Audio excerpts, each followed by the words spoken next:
আসসালামু আলাইকুম। বাংলার সংবাদে সবাইকে স্বাগত জানাচ্ছি। আমি নাইম ফাথুম মুবিন। সংবাদ শিরোনাম।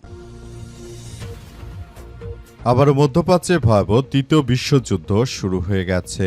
মার্কিন যুক্তরাষ্ট্র এবং ইরানের মধ্যে পাল্টাপাল্টি আক্রমণ চলছে। মার্কিন যুক্তরাষ্ট্রকে ধসিয়ে দিচ্ছে ইরান। পুরো মধ্যপ্রাচ্য জুড়ে মার্কিন যুক্তরাষ্ট্রের বিভিন্ন স্থাপনায় একের পর এক মুহুর্মুহু ক্ষেপণাস্ত্র হামলা চালাচ্ছে ইরান। আর এরই মাঝে আমাদের হাতে এসে পৌঁছেছে এই যুদ্ধের সর্বশেষ গুরুত্বপূর্ণ সবথেকে তাজা আপডেট সংবাদ আপনাদের জানিয়ে দিব। প্রথমেই জানিয়ে দিব ইরানের রাডার স্টেশনে হামলা যুক্তরাষ্ট্রের।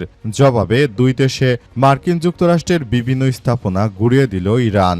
যুক্তরাষ্ট্র এবং ইরানের মধ্যে একদিকে যুদ্ধবন্ধের আলোচনা চলছে, অন্যদিকে পাল্টাপাল্টি হামলা চালাচ্ছে উভয় পক্ষ। আজ স্থানীয় সময় ভোরে ইরানের কেশম দ্বীপ এবং হরমুজ প্রণালীর কোলঘেসা গরুক শহরে দুটি রাডার ব্যবস্থা স্টেশনে হামলা চালিয়েছে যুক্তরাষ্ট্র। এছাড়াও হরমুজ প্রণালীতে ইরানের ড্রোনও ভূপাতিত করা হয়েছে বলে দাবি করেছে দেশটি।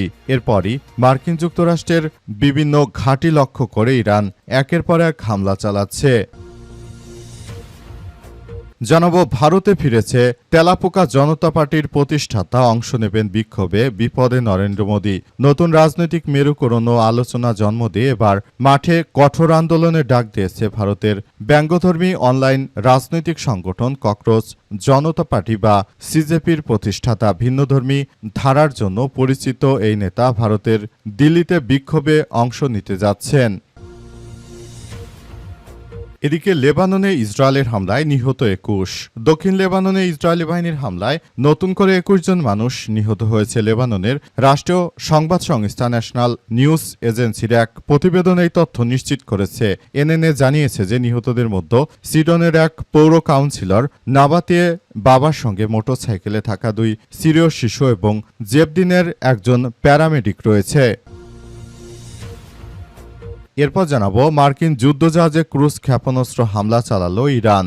আলহামদুলিল্লাহ, ওমান উপসাগরে বেশ কয়েকটি মার্কিন যুদ্ধজাহাজকে লক্ষ্য করে ক্রুজ ক্ষেপণাস্ত্র ছুড়েছে ইরানের নৌবাহিনী। একই সঙ্গে ড্রোনদীয় জাহাজগুলোর উপর হামলা চালিয়েছে ইরান। এই ঘটনায় মার্কিন যুক্তরাষ্ট্রের বেশ কয়েকজন নৌবাহিনীর সদস্য গুরুতরভাবে আহত হয়েছে বলে এমন তথ্য নিশ্চিত করা হয়েছে। বর্তমানে মার্কিন যুক্তরাষ্ট্রের এই সন্ত্রাসী বাহিনীদেরকে একদম ধূলিসাৎ করে দেয়া হচ্ছে। পুরো বিশ্বজুড়ে মার্কিন যুক্তরাষ্ট্রের এই সন্ত্রাসী কার্যক্রম একদম মাটির সঙ্গে মিশিয়ে দিচ্ছে ইরান। ইরান আসলে এমনভাবে কার্যক্রম চালাচ্ছে যে মার্কিন যুক্তরাষ্ট্র তারা শুরু থেকে আসলে কোনোভাবে কল্পনা করতে পারেনি যে ইরান কি করতে পারে। ইরান সেটাই দেখিয়ে দিল।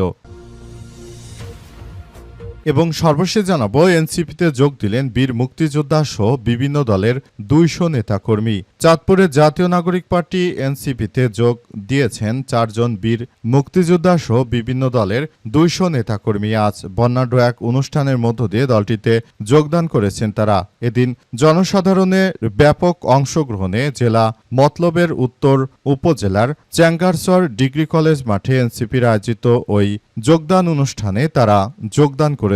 প্রিয় দর্শক, এতক্ষণ শুনছিলেন সংবাদ শিরোনাম, এবারে বিস্তারিত। তবে তার আগে বন্ধুরা অনুরোধ থাকবে এই সংবাদটিতে একটি লাইক দিন। এই চ্যানেলে আপনি নতুন হয়ে থাকলে আমাদের সংবাদটি দেখতে দেখতে চ্যানেলটি সাবস্ক্রাইব করে রাখুন। কমেন্ট করে বন্ধুরা আপনার মূল্যবান মতামত জানিয়ে দিন আপনি বিশ্বের কোন দেশ থেকে বা বাংলাদেশের কোন স্থান থেকে আমাদের সংবাদটি দেখছেন এবং শুনছেন। আর বন্ধুরা, সংবাদটি আপনার সোশ্যাল মিডিয়া ফেসবুকে শেয়ার করে বন্ধুদেরও দেখার সুযোগ করে দিন। আজকের এই সংবাদ সম্পর্কে আপনার মূল্যবান মতামত কমেন্ট বক্সে কমেন্ট করে জানিয়ে দিন আপনি বিশ্বের কোন দেশ থেকে বা বাংলাদেশের কোন স্থান থেকে আমাদের সংবাদটি দেখছেন এবং শুনছেন। আর বন্ধুরা, সংবাদটি আপনার সোশ্যাল মিডিয়া ফেসবুকে শেয়ার করে বন্ধুদেরও দেখার সুযোগ করে দিন। গাজা যুদ্ধে আপনি যদি নিরীহ ফিলিস্তিনিদের ভালোবেসে থাকেন বন্ধুরা, কমেন্টে ইয়েস লিখে পুরো বিশ্বকে আমাদের এই তাজা আপডেটটি দেখার সুযোগ করে দিন।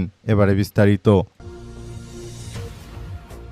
মার্কিন যুদ্ধজাহাজে ক্রুজ ক্ষেপণাস্ত্র হামলা চালিয়েছে ইরান। ওমান উপসাগরে বেশ কয়েকটি মার্কিন যুদ্ধজাহাজকে লক্ষ্য করে ক্রুজ ক্ষেপণাস্ত্র দিয়ে আঘাত এনেছে ইরানের বিপ্লবী গার্ড বাহিনীর সদস্যরা। তারা জানিয়েছে যে মার্কিন যুক্তরাষ্ট্রের যে কোনো সন্ত্রাসী কার্যক্রমকে তারা রুখে দেওয়ার জন্য পুরোপুরি প্রস্তুত। তারা এও জানিয়েছে যে মার্কিন যুক্তরাষ্ট্র তারা শুরু থেকে যে ধরনের অন্যায় ও সন্ত্রাসী কার্যক্রমগুলো চালিয়ে এসেছে সেই ধরনের সন্ত্রাসী কার্যক্রমগুলোকে আমরা প্রতিহত করার মধ্য দিয়ে মূলত সবাইকে নিয়ে একটি সুন্দর ও সমৃদ্ধির একটি আধুনিক বাংলাদেশ আমরা গড়ে তুলতে চাই বলে জানিয়েছে ইরানের বিপ্লবী গার্ড বাহিনীর সদস্যরা। তাই তারা মার্কিন যুক্তরাষ্ট্র যেসব অস্ত্রশস্ত্র নিয়ে ইরানের বুকে আঘাত হানতে চেয়েছিল সেসব অস্ত্রশস্ত্রর চালান একদম ধূলিসাৎ করে দিয়েছে ইরানের বিপ্লবী গার্ড বাহিনীর সদস্যরা। মার্কিন যুক্তরাষ্ট্রের একটি ডেস্ট্রয়ার্ডে স্থাপন করা হয়েছিল মধ্যপ্রাচ্যে ইরানের বিভিন্ন স্থাপনায় হামলা চালানোর সেন্ট কমান্ড, অর্থাৎ ওইখান থেকেই সমস্ত হামলা পরিচালনা করা হতো। সেটির উপর মুহুর্মুহুর ক্রুজ ক্ষেপণাস্ত্র দিয়ে আঘাত হানে ইরানের বিপ্লবী গার্ড বাহিনীর সদস্যরা। এর ফলে মার্কিন যুক্তরাষ্ট্রের এই সন্ত্রাসী কার্যক্রমগুলো একদম ধূলিসাৎ হয়ে গেছে। মার্কিন যুক্তরাষ্ট্রের এই সন্ত্রাসী কার্যক্রমগুলোকে ধূলিসাৎ করে দেওয়ার মধ্য দিয়ে আমরা এগিয়ে যাচ্ছি বলে জানিয়েছে ইরানের বিপ্লবী গার্ড বাহিনীর সদস্যরা। অবস্থায় জায়নবাদী সন্ত্রাসী দখলদারেরা তারা শুরু থেকে ইরানের বিরুদ্ধে যে সন্ত্রাসী কার্যক্রমগুলো চালাচ্ছিল সেগুলো একদম মাটির সঙ্গে মিশিয়ে দিল ইরান হচ্ছে বাঘের বাচ্চা। তারা কখনোই মার্কিন যুক্তরাষ্ট্রের মতো এই সন্ত্রাসী রাষ্ট্রের কার্যক্রমকে কখনোই আসলে বিশ্বাস করে না। লেবাননে ইসরায়েলের হামলায় নিহত ২১। দক্ষিণ লেবাননে ইসরায়েলি বাহিনীর হামলায় অন্তত ২১ জন মানুষ মারা গেছে। তারা গাজায় প্রতিনিয়ত আক্রমণ চালাচ্ছে, লেবাননেও আক্রমণ চালাচ্ছে। মূলত লেবাননের অবস্থা আবারও জায়নবাদীরা গাজার মতো করে ফেলতে চায়। লেবাননের রাষ্ট্র সংবাদ সংস্থা ন্যাশনাল নিউজ এজেন্সির এক প্রতিবেদনে এই তথ্য নিশ্চিত করা হয়েছে।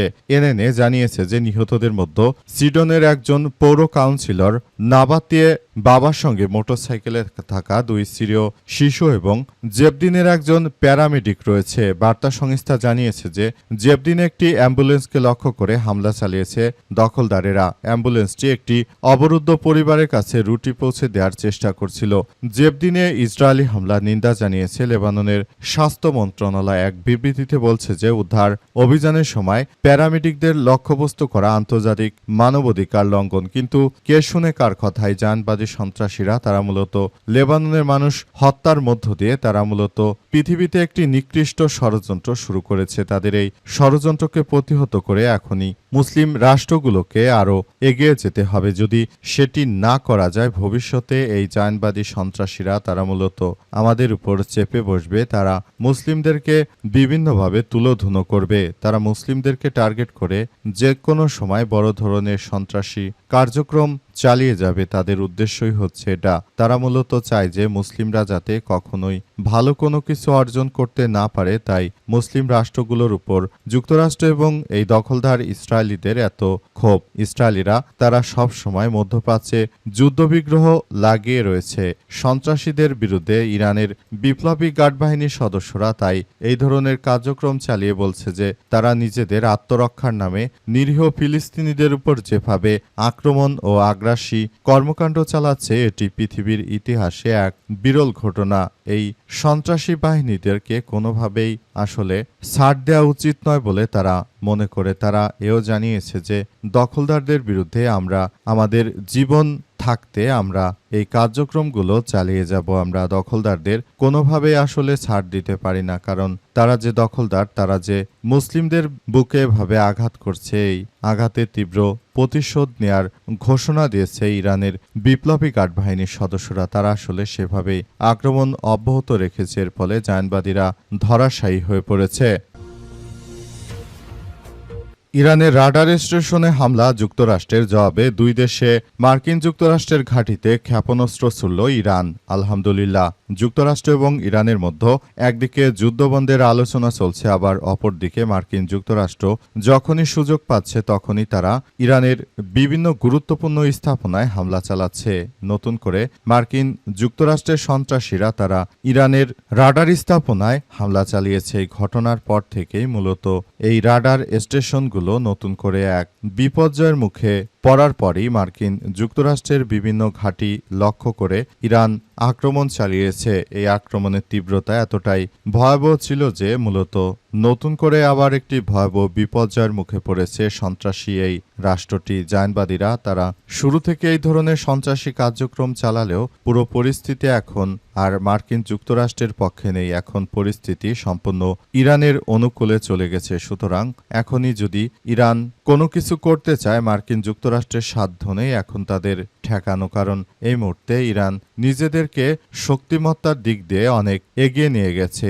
এর ফলে মার্কিন যুক্তরাষ্ট্র তারা পুরোপুরি ধরাশায়ী হয়েছে এবং তারা আসলে ইরানের বিরুদ্ধে কোনো কার্যকর পদক্ষেপই গ্রহণ করতে পারছে না। তারা একরকম ধরাশায়ী হয়ে পড়েছে। তারা মূলত মনে করেছিল যে এই যুদ্ধ শুরু করার পর ইরান হয়তো তাদের কোনো কিছুই করতে পারবে না, কিন্তু তাদের সমস্ত ধারণাকে পাল্টে দিয়ে ইরান এমন কিছু করতে চলেছে যেটা দেখে মার্কিন যুক্তরাষ্ট্রের চোখ কপালে উঠে গেছে।